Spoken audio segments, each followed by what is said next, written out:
Nu,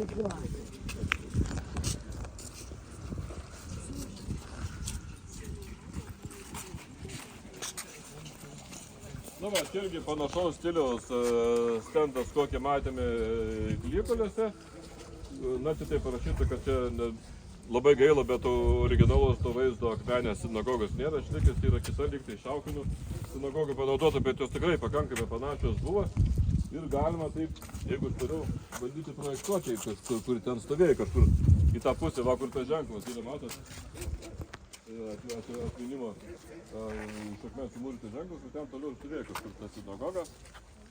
Irgi, ko gero, buvo dvi sinagogas ir buvo, kaip ir į Klykolius, didžioji dauguma žydų atsikėlė 18 amžiaus pradžioje viduryje, taip ir į Akmenę.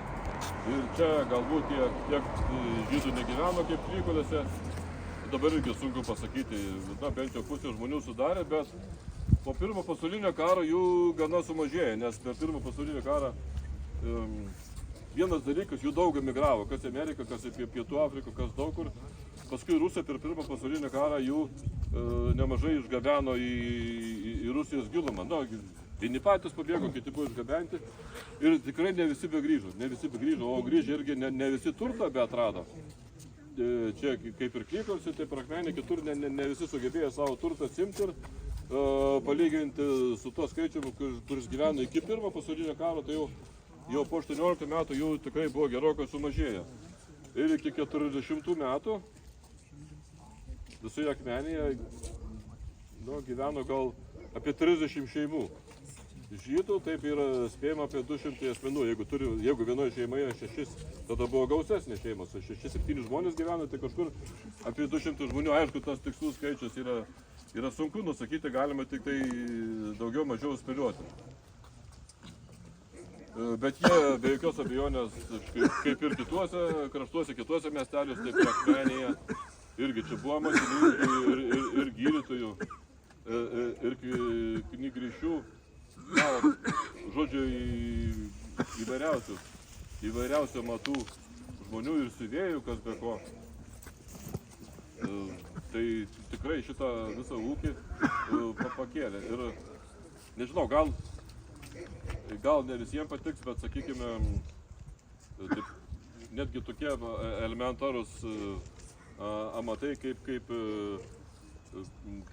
kubilų gamyba, tai ar dar kažkokie kitokie, na, galbūt ne viską, bet žydų amatininkai geriau tos dalykus mokino ir lietuviai daug ką žydų išmoko, netgi tokių elementarių amatų. Nu, negali sakyti, kad lietuviai nieko nemokėjo, bet dabar žiūrėkit, tai yra labai normalus dalykas. Lietuvis yra valstietis, vidutinis lietuvis, kuris turi savo ūkį. Pagrindinis darbas yra žemė dirbti, ar ne? Gauti dervių ir iš to pragyventi. Vienas žmogus turėjo viską mokėti, ir baldus pasigaminti, ir namą pastatyti, ir drabužius pasiūti, ir tą patį kubilą pagaminti. Tai vienas žmogus negali visko mokėti. Kaip sakoma, tėvynė matai, tai 100 badas. Jeigu nori gerai kažką pagaminti, tai jau turi specializuotis. Jau negali visko mokėti, yra nemanoma. Turi būti specialistas vienoje arba kitoje srityje.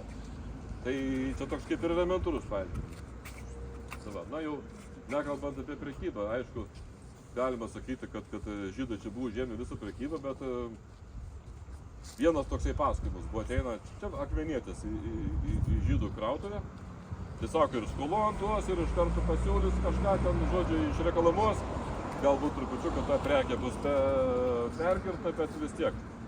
Dabar lietuvis kažkokia įsteigė krautuvę, ateina jau tas jau akmenėtis nusipirkti.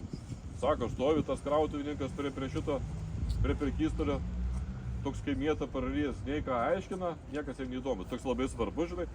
Nėra tų, kaip čia, įgūdžių prekybos. Jie galbūt vėliau atsirado. Bet, matote, kiekvienoj tautai savo. Vieni, kaip sako, vienoj srity yra gabesnė, kitoj, negali visi žmonės viską vienu metu mokėti ir žinoti. Na va, jeigu grįžtant prie sinagogos, tai atėjo vėl tie patys okupacijos metai, 40-ieji bolševikinė okupacija, 41-ieji vokiečių okupacija ir didžioji dauguma Akmenės žydų, kaip ir Klykolių ir kitų aplinkinių vietovių, savo gyvenimą pabaigė 41 metų rugpjūčio mėnesį prie Mažeikių, prie Ventos. lygiai taip pat ir Akmenės lygiai buvo. Tuo metu dar buvo sinagoga, čia buvo uždarytos moteris ir vaikai. Brokos kepyklėlė, ten, kur dabar yra grožio salonas raudonų plytų, ten buvo vyrai uždaryti. Dabar nežinau, jie čia buvo gal kokią savaitę, daugiau, gal kelias savaitės. Žmonės, lietuviai nešė jiem valgyti, viską, nu ten kiti sargybiniai apsimesdavo, kad nemato, leisdavo pamaitinti. Ir kai kurios moteris prašė, kad paimkit mūsų vaikus, kad bent jau juos išsaugot, bet kaip tu pro sargybinius paduosi, aišku, buvo tokie atvejai, kai išsaugai, išgelbė tos vaikus, bet tai jau, kai uždarytas, tai jau nebešeina. Tai va, na ir pasibaigė taip pat irgi 41 metų rugpjūtį, didžioji dauguma jau buvo sušaudyta ir taip kaip buvo daug lietuvių ištremta 40 metais ir po karo, jų turtas buvo išsidalintas tribų ir jų, kaip sakoma, ten artimųjų. Taip pat ir žydų turtas buvo išdalintas, tai čia per gana trumpą laiką mūsų istorijoje teko tikrai daug tokių sunkių, baisių dalykų patirti. Jau nekalbant apie patį karą, antrą pasaulinį karą, sakykime, ir tikrai pakankamai sunkus ir baisus. Na, mano tėvas, pavyzdžiui, tada jis 36 metų gimimo, tai dar vaikas buvo, tai žinot, kaip vaikas jie kažkaip kitaip priima, supranta tokius dalykus. Jie matė tą karą, frontas praėjo pro pat jų sodybą ir ten bombos sproginėjo, bet kažkaip nebuvo tokių baisumų, vaikai kažkaip kitaip tą viską suvokia, priima, jiem nėra tai baisu. Nu, gal po kažkiek metų jis jau susivokia, kitaip vertina, bet vaikai žymiai paprasčiau viską vertina, tokius dalykus. Bet vėlgi, tai yra mūsų istorijos dalis, mes tą turime žinoti ir kiek aš domiuosi istoriją mūsų krašto, mūsų miesto ir visos Lietuvos, tai vis nėra galo. Vis gali kažką sužinoti ir gilintis ir domėtis ir galo nebus. Na, bent jau man įdomu. Aš niekam nesuprantu tokio dalyko, kai kas nors pasako, kad man neįdomu istorija. Man netelpa galvoje, kaip gali būti neįdomu. Aš niekaip, tu mane užmuškas, nesuprantu tokio dalyko. Vienintelis atvejis, jeigu buvo labai nevykus istorijos mokytoja arba mokytojas, kuris sugebėjo tą norą kažkaip užmušti. Nu, bet čia reikia turėti ypatingų talentų. Sugebėti neįdomią istoriją išaiškinti. Aš neįsivaizduoju, kaip tikrai įmanoma, man niekaip nesuvokiu. Nu, ta istorija mūsų laikais visai karo šitą. Nu, jo, mūsų laikais mes komunizmo istoriją mokėmės ir panašiai. Jo, tai čia sugebėjo tą norą užmušti nuo istorijos, bet šiaip iš tikrųjų labai keista. Atsiprašau, galim paklausti? Prašau. Kiek čia Akmenėj gyveno žydų? Na, tai, kaip pasakoju, prieš pat antrą pasaulinį karą, kadangi 30 šeimų, apie 200 žmonių.